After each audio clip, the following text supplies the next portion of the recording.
사람에게 제일 필요한 것이 무엇입니까? 오늘 우리가 이 땅을 살아가는데 제일 필요한 것이 무엇입니까? 3월 은혜의 달이죠. 계속 저는 강조하고 있습니다. 하나님의 은혜가 우리에게 제일 필요한 줄로 믿습니다. 고아 에스더가 가장 큰 나라 아하수에로 왕의 왕비가 된 것, 은혜 아니고는 도저히 될 수가 없습니다. 노아가 방주를 예비하려는 하나님의 말씀을 듣고 홍수 심판 때 구원함을 받을 수 있는 것, 역시 이것도 하나님의 은혜인 것입니다. 모압 여인이요 과부였던 룻이 베들레헴의 가장 유력한 자 보아스를 만나 그의 아내가 되고 예수님의 족보에 올라가는 것, 은혜 아니고는 도저히 있을 수 없는 것입니다. 우리는 아무리 생각해도 지금 이 순간에 우리에게 가장 필요한 것은 하나님의 은혜인 줄로 믿습니다. 부모 잘 만나는 것, 태어날 때 금수저 물고 태어나는 것, 그러나 그것보다 더 큰 은혜가 뭐냐? 지금 당장에 하나님께로부터 내려오는 은혜인 줄로 믿습니다. 그래서 은혜 아니면 우리는 아무것도 할 수 없습니다. 우리에게 가장 필요한 그 은혜, 그거 어디서 얻을 수 있습니까? 그 은혜 어디서 우리가 공급받을 수가 있습니까? 오늘 히브리 기자는 분명히 말씀하고 있습니다.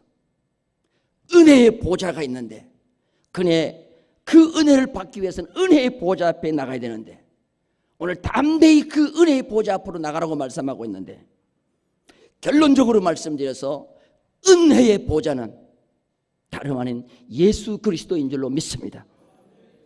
예수 그리스도 앞에 나가면 하나님의 은혜를 받을 수 있는 줄로 믿습니다. 히브리 기자는 오늘 강조하고 있는 말씀이 뭐냐? 우리가 담대히 하나님의 보좌 앞에 나가야 되는데, 은혜의 보좌 앞에 나가야 되는데, 그 은혜의 보좌는 예수 그리스도라고 밝히고 있습니다. 그러면 왜 우리가 예수 그리스도 앞에 나갈 때 예수 그리스도가 왜 우리의 은혜의 보좌가 되느냐는 것입니다. 오늘 성경에 보니까 예수님은 대제사장이라 그렇게 말씀하고 있습니다. 예수 그리스도는 우리의 대제사장이라. 우리 히브리서 4장 14절 우리 다 같이 다시 한번 읽겠습니다. 시작. 그러므로 우리에게 큰 대제사장이 계시니 승천하시니 곧 하나님의 아들 예수시라. 구약의 백성들은 하나님 앞에 직접 못 나갔습니다. 대제사장이 하나님 앞에 나가게 되어 있습니다. 그것도 매일 못 나갑니다. 1년에 딱 하루 날짜를 정해서 나갑니다. 유대력으로 7월 10일 대속죄일에 대제사장이 1년 1차 하나님 앞에 나아갑니다. 대제사장이 잘못하여 지성소에서 죽을 수도 있습니다. 그래서 대제사장이 지성소에 들어가서 업무를 감당하는 소리를 밖에서 들을 수 있도록 대제사장이 입는 옷 에봇에는 마지막에 방울이 달려 있습니다. 그래서 걸어갈 때마다 딸랑딸랑딸랑 소리가 나게 되어 있습니다. 그리고 대제사장의 발목에는 밧줄을 묶어둡니다. 왜냐하면 대제사장이 지성소 안에서 백성의 죄를 대속해야 되는데 잘못할 경우에는 그 지성소 안에서 죽을 수가 있습니다. 그러면 그 누구도 지성소 안에 못 들어가니까 방울 소리가 한참 나지 않으면 대제사장이 죽었구나. 그러면 대제사장을 지성소에서 끌어내야 되는데 발목에 묶었던 끈을 가지고 당겨서 끌어낸다고 합니다. 이거는 어떻게 보면 유대의 하나의 미시나에 나오는 거고, 성경에는 뭐 그런 내용은 구체적으로 기록되어 있지 않습니다. 자, 이게 바로 구약의 대제사장인데, 구약의 대제사장보다 땅의 대제사장보다도 더 큰 대제사장이 계시는데, 그가 오늘 히브리 기자는 누구냐? 예수 그리스도라고 밝히고 있습니다. 예수님은 더 큰 대제사장으로서 땅의 지성소에 들어가지 아니하고 하늘의 지성소에 승천하셨다고 그렇게 말씀하고 있습니다. 하늘의 지성소에 들어가실 때 예수님께서 십자가상의 마지막 돌아가실 때, 운명하실 때 성소의 휘장이, 지성소의 휘장이 찢어졌습니다. 위에서부터 아래로 찢어졌습니다. 그 지성소와 성소를 가른 휘장을 예수 그리스도의 죽으심으로 제거하게 된 것입니다. 그래서 그때부터는 누구든지, 우리 모두가 다 대제사장처럼 하나님 앞에 무시로 언제든지 들어갈 수 있는 길을 열어놓으신 줄로 믿습니다. 이게 바로 우리가 하나님의 은혜를 덧입기 위하여 은혜의 보좌 앞에 무시로 언제든지 들어갈 수 있는 길을 예수님께서 십자가상에서 열어놓은 줄로 믿습니다. 그래서 예수님이 은혜의 보좌예요. 예수님께 나가면 우리는 언제든지 우리에게 필요한 은혜를 공급받을 수 있는 줄로 믿습니다. 그래서 오늘 또 하늘 지성소에 들어가신 예수 그리스도는 우리를 위하여 날마다 계속해서 간구하고 계시다고 말씀하고 있습니다. 히브리 7장 25절 우리 다 같이 한번 보겠습니다. 다 같이 읽습니다. 그러므로 자기를 힘입어 하나님께 나아가는 자들을 온전히 구원하실 수 있으니 이는 그가 항상 살아계셔서 그들을 위하여 간구하심이라. 구약시대는 짐승의 피와 대제사장의 중보를 통해서만 하나님이 제한적으로 만날 수가 있었습니다. 그러나 예수 그리스도를 힘입어 은혜의 보좌 앞에 나아가는 자는 언제든지 하나님을 만날 수가 있습니다. 그 은혜의 보좌 앞에 우리는 무시로 들어가서 하나님의 은혜를 공급받을 수 있는 줄로 믿습니다. 그래서 그 은혜의 보좌 앞에 나가는 자들은 오늘 14절에 보니까 믿음의 도리를 굳게 잡으라 그랬습니다. 믿음의 도리가 뭡니까? 우리가 오늘 예수 그리스도를 믿는 어떻게 보면 신앙 고백인 것입니다. 그걸 굳게 잡으라는 거예요. 오늘 또 은혜의 보좌 되시는 예수님 앞에 나가서 우리가 기도하고 간구하면 오늘 또 하나님께서 우리에게 은혜를 베푸신다고 하는 그 신앙 고백, 이 믿음의 도리, 이것을 굳게 잡으라 그랬습니다. 어디를 가더라도 잃어버리지 말아야 할 것이 있습니다. 그게 바로 뭐냐 하면은 믿음의 도리를 굳게 잡는 것입니다. 우리가 이 땅에 있든지 세계 어디를 가든지 어디를 가더라도 내가 예수 그리스도 앞에 나가면, 그 은혜의 보좌 앞에 나가면 하나님은 오늘 또 나에게 필요한 은혜를 공급해 주신다고 하는 그 믿음의 도리를 굳게 부여잡기를 주님의 이름으로 축원합니다. 세상에 많은 사람들은 이 믿음의 도리를 굳게 잡지 않습니다. 세상의 명예와 권세와 돈과 이런 것들을 굳게 잡으려고 합니다. 그러나 우리는 그것은 다 놓쳐도 됩니다. 우리가 오늘 굳게 잡을 것은 예수 그리스도가 우리의 은혜의 보좌이기 때문에 그에게 나가면 하나님이 은혜를 주신다고 하는 이 믿음의 도리를 굳게 잡기를 주님의 이름으로 축원합니다. 제가 어릴 때 객지를 나가게 됐습니다. 고등학교를 졸업하고 이제 객지를 나가는데 고향 교회 목사님을 찾아갔습니다. 내가 이제 지금까지 여기서 자라다가 이제 객지로 나가게 됩니다. 저를 위해서 기도해 주세요. 그랬더니 그 목사님이 나에게 두 가지를 부탁해요. 첫째, 반드시 11조를 고향교회로 보내라 그래요. 11조를 고향교회로 보내라. 그래서 내가 네 알겠습니다. 근데 두 번째가 중요해요. 두 번째가 뭐냐? 이제 객지에 나가거든. 부모님도 떨어져 있고 모두가 떨어진다. 이제 의지하고 잡을 분은 주님밖에 없다. 주님을 굳게 잡으라. 할렐루야. 그런데 그때 맨 처음에 그 말을 뭔지 몰랐어요. 재미있게 신나게 한 1년 놀다가 보니까 그 말이 어디 갔나 없었는데 오늘에 내가 가만히 돌이켜볼 때 그 목사님이 주신 그 마지막 두 번째 부탁이요, 정말 최고의 명답이었어요. 우리가 홀로 있을 때, 우리의 주위에 아무도 없을 때 내가 잡을 수 있는 것은 오직 믿음의 도리인 예수 그리스도밖에 없는 줄로 믿습니다. 예수 그리스도를 오늘 또 보여 잡으면은 오늘 보니까 긍휼을 주신다 그랬어요. 자, 히브리 4장 16절 우리 다 같이 한번 읽겠습니다. 히브리 4장 16절 시작. 그러므로 우리는 긍휼하심을 받고 때를 따라 돕는 은혜를 얻기 위하여 은혜의 보좌 앞에 담대히 나갈 것이니라. 여기 보니까 긍휼하심을 받는다 그랬습니다. 긍휼하심이 뭡니까? 하나님이 우리를 불쌍히 여겨주신다는 말이에요. 하나님은 주님을 붙잡는 자에게, 믿음의 도리를 굳게 가지고 있는 자에게 긍휼을 베풀어 주시는 줄로 믿습니다. 이스라엘 백성들이 출애굽해서 이제 시내산 밑에 왔습니다. 모세가 시내산에 올라가서 하나님의 율법을 받습니다. 그런데 내려오지 않습니다.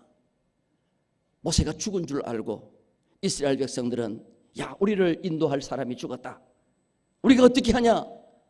금송아지를 만들자 해서 아론을 중심으로 금송아지를 만들고 그 앞에서 뛰어놀기 시작했습니다. 뛰어놀았다는 말은 그냥 우리가 껑충껑충 뛰어놀았다는 말이 아니에요. 그 히브리어 원문에 보면은 음란하게 행동했다는 말이에요. 그러니까 하나님께서 모세를 속히 내려보냅니다. 저 이스라엘 백성들을 내가 진멸하겠다고 속히 내려보냅니다. 내려와 보니까 난장판이었습니다. 그때 하나님께서 모세에게 이런 말씀을 하십니다. 저 이스라엘 백성들 내가 다 죽이겠다. 진멸하겠다. 그리고 너는 큰 나라가 되게 해주겠다 그랬어요. 그때 이 모세가 하나님 앞에 간절히 기도합니다. 하나님의 긍휼을 얻기 위하여 기도합니다. 하나님, 아브라함과 이삭과 야곱에게 하늘의 별과 같은 자손을 준다고 약속하셨는데 이 백성 여기서 다 죽이면 그 언약은, 그 약속은 어떻게 됩니까? 하나님, 그 약속하신 거 생각하시고 긍휼을 베풀어 주옵소서.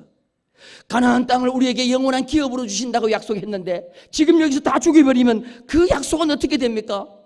하나님, 다시 한번 우리에게 긍휼을 베풀어 주옵소서.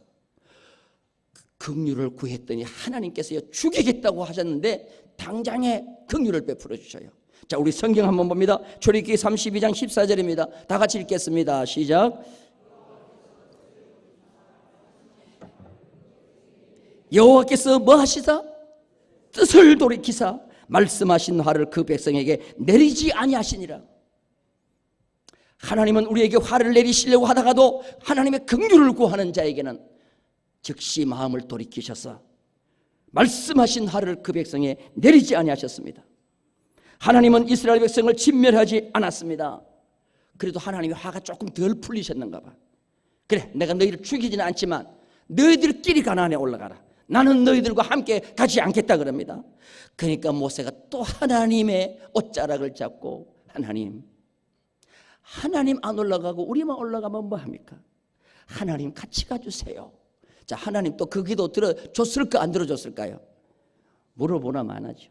자, 우리 성경 한번 보겠습니다. 출애굽기 33장 13절 14절 다 같이 읽겠습니다. 내가 참으로 주의 목전에 은총을 입어 싸우면 원하건대 주의 길을 내게 보이사 내게 주를 알리시고 나로 주의 목전에 뭐를?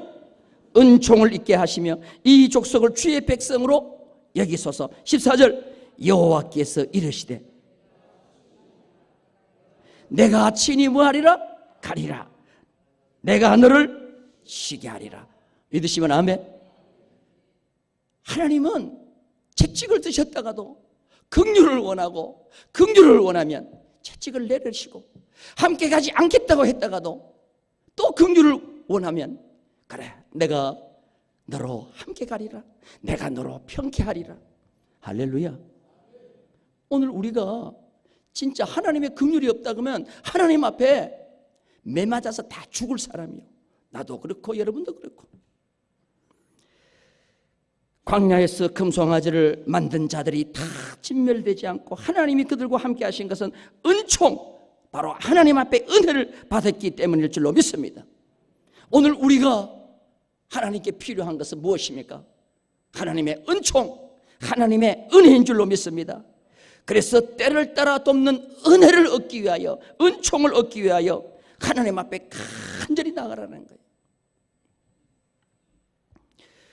우리 민족이 이렇게 잘 살게 된 것 하나님의 은혜인 줄로 믿습니다.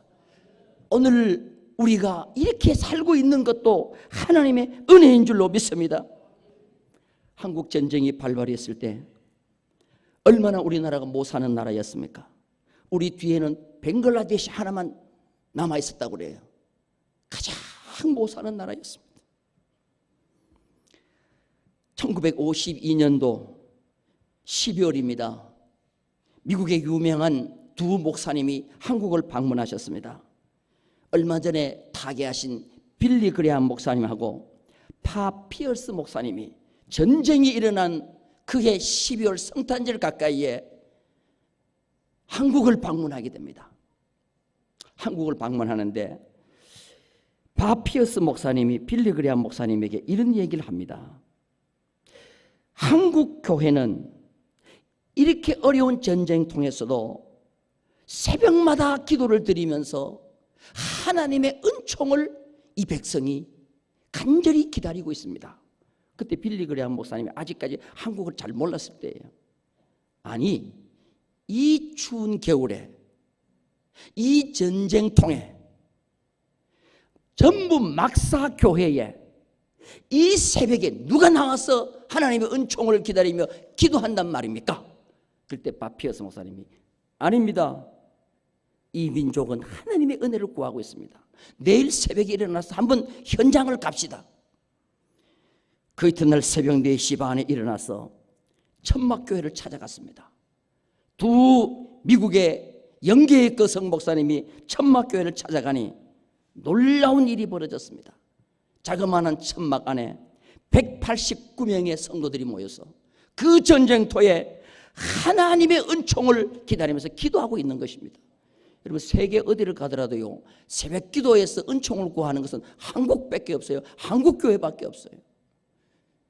제가 말레이시아에서 영어 공부를 잠깐 할 때 학교에서 나의 일과 생활을 이야기할 때가 있었어요. 그래서 내가 새벽 4시에 일어난다 그랬더니 말레이시아에 있는 친구들이, 저 모슬렘에 있는 친구들이 기절을 해요. 왜 4시에 일어나냐? 새벽 기도라는 것이 있다. 새벽 기도하려고 매일 아침 4시에 일어나냐? 우리는 7시, 8시 돼야 일어나는데. 그래서 내가 내 혼자 그러는 게 아니고 대한민국의 모든 목사가 다 그렇다. 목사만 그런 게 아니고 대한민국의 성도는 다 그렇다. 걔들이 그냥 기절하려고 그래요. 한국이 왜 은혜를 받고 잘 사느냐? 그 전쟁통의 천막 막사에도 그 추위에 성도들이 모여서 우리가 이런 어려움 속에서 우리에게 가장 필요한 것은 하나님의 은혜밖에 없다는 거예요. 그래서 기도했더니 하나님께서 이 민족을 전쟁 종식 이후에 불과 50년, 60년 만에 세계 경제 대국 10위권 안에 들어가는 나라로 만들어 준 줄로 믿습니다. 그래서 빌리 그레함 목사님이 들어가 가지고 바로 쓴 책이 뭐냐 하면은, 내가 지난번에 한번 잠깐 사진을 보여줬는데 코리아 워, 한국 전쟁이라고 하는 책을 썼어요. 그리고 그것을 전도지처럼 막 미국에 돌렸더니 미국에 그때 사람들이 코리아라는 나라가 있나? 코리아라는 나라가 있나? 그때 코리아를 알게 된 거예요. 워싱턴 광장에 가면 한국전쟁 기념관이 있습니다. 거기 가면은 저도 직접 봤습니다. 이런 글귀가 있습니다. 거기에 우위를 입고 미국 군들이 많이 죽은 자들이 있는데 거기에 이런 글귀가 있습니다. 알지도 못하는 나라, 만나보지도 못했던 국민들을 지키기 위해 나라의 부름을 받고 응한 아들과 딸들을 기린다는 그런 글귀가 있어요. 코리아를 알고 온 게 아니에요. 코리아에 있는 사람을 만나본 적도 없어요. 그런데 이 민족이 그 전쟁통에서 오직 우리가 필요한 것은 하나님의 은혜라고, 하나님의 긍휼하심이라고 새벽마다 부르짖으니 그것이 온 세계를 감동시키고 16개국이라는 유엔 나라가 우리나라를 지켜주신 줄로 믿습니다. 그런데 지금 조금 산다고, 지금 좀 괜찮다고 새벽기도 신지하는 게 얼마나 많은지 몰라요. 부르짖지 않은 자들이 얼마나 많은지 몰라요. 지금 막 떨어지고 있는 거예요. 우리가 부유하든지 우리가 잘 나가든지 우리는 언제든지 구할 것은 하나님의 은혜밖에 없는 줄로 믿습니다. 때를 따라 돕는 은혜를 얻기 위하여 하나님의 보좌 앞에 담대히 나아갈지어다. 은혜의 보좌 앞에 담대히 나아갈지어다. 오늘 우리 종료주일을 맞이하셔서 하늘의 대제사장이 되셔서 십자가에서 몸과 물과 피를 다 흘리시고 죽으시면서 하나님 앞에 담대히 나아갈 수 있는 성소의 휘장을 친히 찢으시고 하늘로 승천하신 우리의 대제사장 되신 그분이 우리의 마지막 담대히 우리가 나아갈 은혜의 보좌인 줄로 믿습니다. 그분 앞에 우리가 나가서 때마다 필요한 은혜와 긍휼을 얻는 우리 모든 성도가 되기를 주님의 이름으로 축원합니다.